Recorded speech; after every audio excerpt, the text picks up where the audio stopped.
بسم الله الرحمن الرحيم. عن ابي سعيد رضي الله تعالى عنه قال قال رسول الله صلى الله تعالى عليه وسلم من لم يشكر الناس لم يشكر الله. رواہ الترمذی. نبی کریم صلی اللہ علیہ وسلم نے ارشاد فرمایا، جو شخص احسان کرنے والے لوگوں کا شکر گزار نہیں ہوتا وہ اللہ کا بھی شکر گزار نہیں ہوتا۔ دوستو، آج 14 اگست یوم آزادی، یوم تشکر ہے۔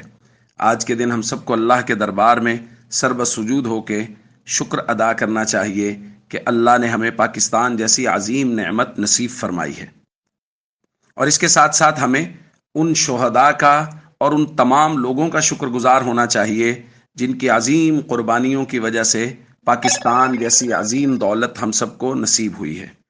اس کے ساتھ ساتھ ہمیں پاکستان کی جغرافیائی اور نظریاتی سرحدوں کے محافظوں کا شکر گزار ہونا چاہیے جن کی قربانیوں کی وجہ سے پاکستان مستحکم ہے، اور اس کے ساتھ ساتھ ہم سب کو پاکستان کا مطلب اور مقصد ہمیشہ پیش نظر رکھنا چاہیے۔ کل ایک بزرگ کی بات سن رہے تھے، وہ فرما رہے تھے قیام پاکستان سے پہلے ہم 2 نعرے لگایا کرتے تھے۔ نمبر 1، پاکستان کا مطلب کیا؟ لا الہ الا اللہ، اور 2، پاکستان کا مقصد کیا؟ محمد الرسول اللہ۔ اس سے یہ معلوم ہوا کہ نبی کریم صلی اللہ علیہ وسلم کی مبارک تعلیمات ہی پاکستان کا مقصد ہیں، اور آپ کی مبارک تعلیمات ہی پاکستان کا مطلب ہیں۔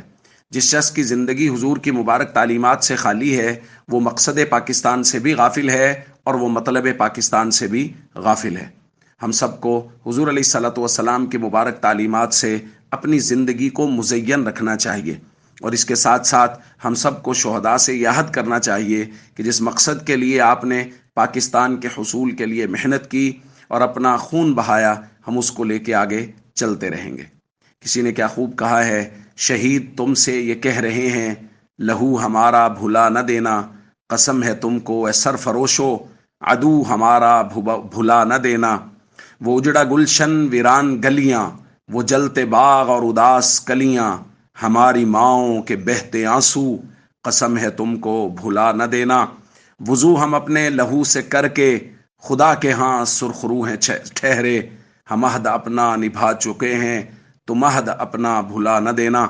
ہمیں اپنا عہد یاد رکھنا چاہیے، خدا نخواستہ ہمارے موٹر سائیکل کی سائلنسر کی آواز میں ہمارے ملک کا مقصد نہ دب جائے، خدا نخواستہ ہمارا آزادی منانے کا طریقہ ہمارے ملک کے مطلب اور ہمارے ملک کی اساس کو دبا نہ دے۔